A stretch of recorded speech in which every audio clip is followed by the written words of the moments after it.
Let's finish the motherboard swap. First we've got to reattach this radiator. Let's paste it up. And attach our water block.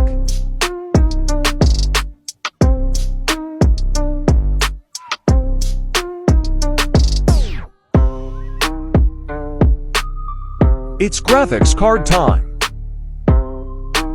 Got to plug it in.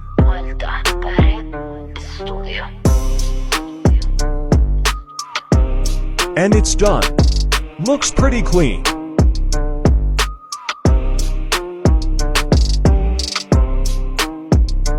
How does it look? Thanks for watching.